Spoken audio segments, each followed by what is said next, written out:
महावीर का सबसे बड़ा अपमान है मेरे भाई। इससे बड़ी कायरता दुनिया में कोई दूसरी नहीं हुआ करती है। आत्महत्या के विचार कभी मत बनाओ, विचार बनाना भी पाप है। मरने के पहले क्यों मर जाते हो, ध्यान रखिए। जिंदगी में जीने की बात ना रखिए। मरने में रखा क्या है, कौन सी बहादुरी मेरे भाई, मरने में कौन सा बड़ा मेहनत करना पड़ता है। दो चार भक्त मेरे पास आए, बोले महाराज हम आपके शिष्य हैं। तो मैंने कहा अच्छी बात है भाई, क्या करें। बोले हम आपके भक्त हैं। तो मैंने कहा ठीक है।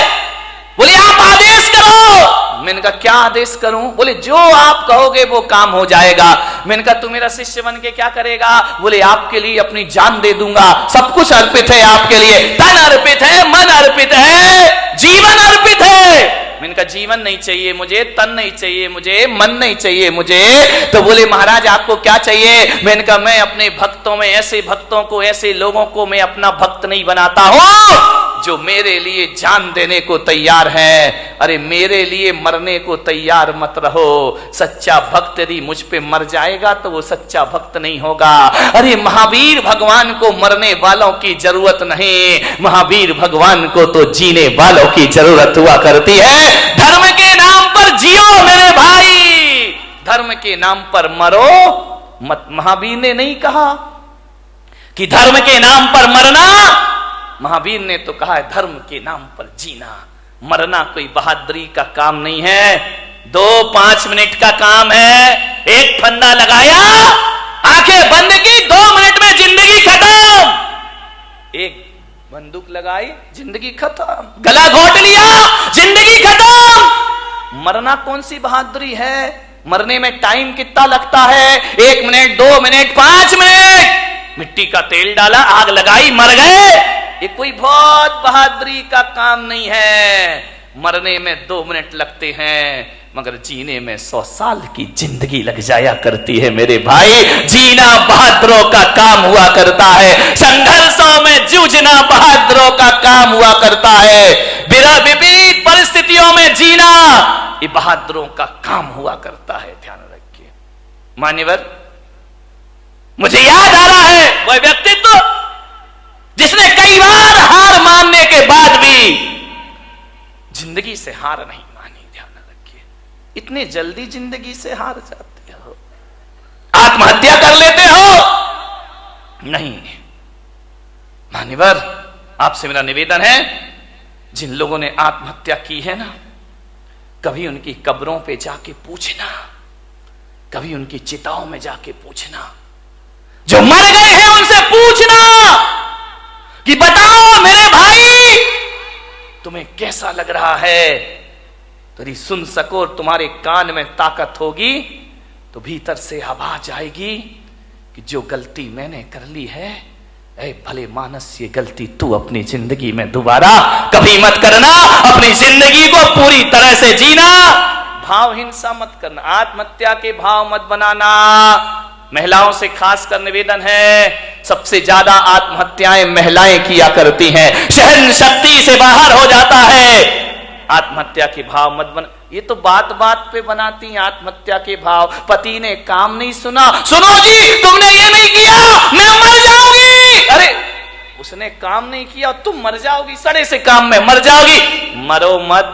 भगवान महावीर कहते कि मरने के भाव यदि बना लिए, एक बात ध्यान रखना, एक द्रव्य हिंसा होती है, एक भाव हिंसा होती है। यदि आपने भाव बना लिए तो जैन आगम कहता है कि जिस समय आप कह रहे हो मैं मर जाऊंगी या मैं मर जाऊंगा, उस समय यदि आयु कर्म का बंद हो जाए, फिर आप मरे या ना मरे, आपकी दुर्गति जरूर होने वाली है। कोई बचाने वाला नहीं है। फिर मरो या ना मरो, ऐसे भाव बना लिए और आयु कर्म का बंद हो गया तो नरक गति की पात्र बना करती हो। ध्यान रखिए, नरक जाने का द्वार खुल जाता है। अपनी हिंसा सबसे बड़ा पाप है। आत्महत्या के भाव से आयु का बंद हो जाए तो नरक मिला करता है। अति संक्लेश भाव ते मरो, घोर शुभ्र सागर में पड़ो। नरकों की जिंदगी हो जाएगी। क्या सोचते हो कि मरने के बाद समस्याओं का अंत हो जाएगा? अरे मेरे भाई, आत्महत्या तो खुद एक समस्या हुआ करती है। आत्महत्या से समस्याओं का अंत नहीं हुआ करता है, जीवन का अंत नहीं हुआ करता है। चिताओं के बाद एक जिंदगी फिर जीना है, हमें ध्यान रखिए।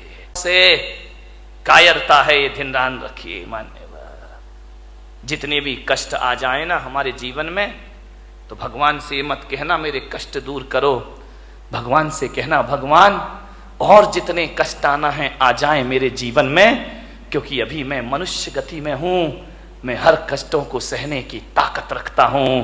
सारे कष्ट इसी जन्म में आ जाएं तो अगला जन्म मेरा आनंद में बदल जाएगा, पुण्य में बदल जाएगा, मेरा कल्याण हो जाए। मरने के भाव मत बनाइए। हाँ, ये बात अलग है, ये धमकियां बहुत देती भाई कि मैं मर जाऊंगी, मैं मर जाऊंगी, पति भी कहता है यार मरना है तो जल्दी कर दो। 20 साल से तो सुन रहा हूं ना, आज मर रही ना कल मर रही है, जल्दी मरे तो हम दूसरे की व्यवस्था करें। अब तुम ऐसी एज में जाके मरो ना, तुम अपनी रहो ना मैं किसी का हो पाऊं, ऐसे मर के भी क्या करूंगा।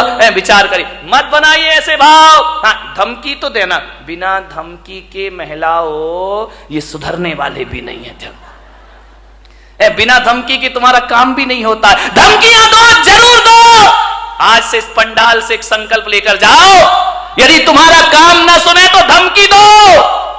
धमकी देना, धमक मत देना, नहीं तो गड़बड़ हो जाएगा, ध्यान रखिए। इन्हें धमकियां दीजिए, लेकिन ये धमकी मत देना कि मैं मर जाऊंगी, और तुम दोगी भी तो इन्हें विश्वास नहीं होता। ध्यान रखना कि 50 साल से तो सुन रहे यार मर जाऊंगी मर जाऊंगी, ये तो बोलती रहती है, बकती रहती है, कोई सुनने वाले नहीं है। मैं आपको अपने काम बनवाने का एक सूत्र दे रहा हूं, ध्यान रखिए, बहुत प्यारा सा सूत्र दे रहा हूं। यदि वो बात बोल दी तो ये तुम्हारा काम जरूर सुनेंगे, तुम्हारे मन की इच्छा जरूर पूरी करेंगे। मरने से तो बिल्कुल भी करने वाले नहीं है, ध्यान रखिए। आपसे मेरा निवेदन है, अब यदि कोई काम तुम्हारे पति तुम्हारा परिवार ना करे तो ये मत कहना कि मैं मर जाऊंगी। आज से नियम ले लो, ऐसी धमकी देना, कहना मैं आरिका बन जाऊंगी, मैं साध्वी मैं सन्यासिनी हो जाऊंगी। नहीं आया समझ में? नहीं, तुम्हें नहीं आए, इन्हें जल्दी आएगा, क्योंकि मरने पर तो इनका विश्वास है कि ये मरने वाली बिल्कुल नहीं है, ध्यान रखिए। लेकिन यदि तुमने कह दिया कि मैं माताजी बन जाऊंगी, मैं आरिका बन जाऊंगी, तो ये सोचेंगे यार हो सकता है महाराज के लपेटे में आ जाए और घर छोड़ करके माताजी बनने चलिए। ध्यान रखिए मान्यवर, बात केवल हंसने की नहीं है। जिस क्षण आप कह रही हो मैं आरिका बन जाऊंगी, मैं साध्वी बन जाऊंगी, उस समय यदि आयु कर्म का बंद हो तो ध्यान रखना, आरिका बनो या ना बनो, देवगति की पात्र हो जाया करती हैं। ध्यान रखिए, सदगति हो जाती है हमारे जीवन में। जब बुरे भावों से दुर्गति हो सकती है तो अच्छे भावों से सदगति क्यों नहीं हो सकती है। जब जिंदगी से तंग आ जाओ तो आत्महत्या के विचार मत बनाना, संन्यास के विचार बनाना। तुम्हारे विचार तुम्हारे जीवन को पवित्र करते हैं, ध्यान रखिए। ज्यादा मत बोलो, ज्यादा बोलोगे, बड़बड़ करोगे, बकबक करोगे, ज्यादा जुबान चलाओगे तो कोई ना कोई जुबान काटने वाला भी तुमको प्राप्त हो जाएगा। ध्यान रखना, आदमी जब तक नहीं बोलता ना तब तक उसके बारे में आप कोई निर्णय नहीं ले सकते कि आदमी कैसा है, कैसा है, कैसा जीता है, कैसा होता है, आदमी का स्टेटस क्या है, आदमी का जीवन कैसा है, आदमी का व्यक्तित्व कैसा है। मौन आदमी के बारे में आप कुछ निर्णय नहीं ले सकते हैं, लेकिन जैसे ही आदमी बोलता है ना, पता चल जाता है कि इस आदमी की औकात क्या हुआ करती है। ध्यान रखना, वो आदमी कैसा है इसका अंदाजा तब लगता है जब वो गुस्से में भर के बोला करता है। ध्यान रखिए, वाणी से हमारे संस्कार पता चल जाते हैं, बोलने से हमारे भीतर के चरित्र का पता चलता है। वाणी संस्कारों का दर्पण हुआ करता है, ध्यान रखिए, जिसमें आदमी के व्यक्तित्व को देखा जा सकता है। बहुत अच्छे, बड़ी प्रभावी ढंग से वाणी बोलिए। एक रानी थी, उसे खाने का बड़ा शौक था, इतना शौक, इतना शौक, इतना शौक कि महल का भी खा जाए और कोई बाहर से बुलाए तो उसके घर भी खाने चली जाए। एक बार राजा रानी दोनों बैठे थे। राजा ने कहा कि महारानी, जीवन में वाणी का बड़ा महत्व हुआ करता है। रानी ने कहा वाणी यानी कुछ नहीं, जीवन में तो जीवन वाणी का बहुत महत्व हुआ करता है। बोले क्या मतलब है? बोले खाने का बहुत मतलब हुआ करता है। राजा ने कहा देखो रानी, खाना महत्वपूर्ण नहीं, वाणी महत्वपूर्ण हुआ करती है। रानी ने कहा मैं ये बकवास नहीं मानती हूं, खाने से अच्छा तो दुनिया में कुछ नहीं हुआ करता है। खाना यदि अच्छा मिल जाए तो जिंदगी का आनंद बरस जाता है। राजा ने कहा वाणी की कीमत है, रानी ने कहा नहीं, खाने की कीमत है। दोनों में विवाद बढ़ गया। मंत्री वहीं खड़ा था। मंत्री ने कहा महाराज, आप राजा ये रानी, दोनों के बीच में बोलना उचित नहीं है। राजा ने कहा मंत्री जी बताओ, भोजन का ज्यादा महत्व है या वाणी का ज्यादा महत्व है? मंत्री ने कहा महाराज, ये फैसला तो रानी ही करेगी, मैं क्या बोल सकता हूं। बोले नहीं नहीं बताइए, वाणी कीमती होती है या भोजन कीमती होता है? मंत्री ने कहा 24 घंटे की मोहलत दे दो, कल महारानी का भोजन मेरे महल में होगा। रानी ने कहा भोजन होगा? बोले हाँ। अरे रानी ने कहा मंत्री जी ढंग से बनाना, तुम्हारे यहाँ पहली बार तो मैं जीवन करने आ रही हूँ, पहली बार तो भोजन करने आ रही हूँ, जरा अच्छा भोजन। अरे बोले महारानी ऐसा भोजन बनेगा, ऐसा भोजन बनेगा कि बड़े बड़े राजाओं के यहाँ भी ऐसा भोजन। रानी ने कहा मैं आऊंगी, पक्का आऊंगी। भोजन सुन के तो रानी फोन तैयार हो जाती थी। मंत्री ने बुलाया, 56 भोग बनाए, रसगुल्ला, गुलाब जामुन, चमचम, जलेबी, पानी पूरी। कौन बोला हमारे मुंह में पानी आ रहा महाराज? अभी खा लेना घर जाके, शांति रखो। हर तरह का आइटम बनाया, इंडियन भोजन बना, चाइनीज बना, अमेरिकन बना। अरे रानी ने कहा इतना सारा, बोले मजा आ गया, इतनी मिठाइयां, इतना भोजन, इतना बना के रखे आइटम। रानी ने कहा वाह मंत्री, तुमने तो गजब कर दिया, क्या खुशबू आ रही है तुम्हारी भोजनशाला में, क्या आनंद, मन गदगद हो रहा है। मंत्री ने कहा महारानी भोजन करो, आज करिए, स्वीकार करिए। रानी ने कहा बिल्कुल। हाथ धोए रानी ने और खाना शुरू हुआ। अरे ये मिठाई है, मजा आ गया मंत्री जी, क्या मिठाई बनाई है, ये नमकीन खाओ महारानी। नमकीन खाया, बोले मजा आ गया।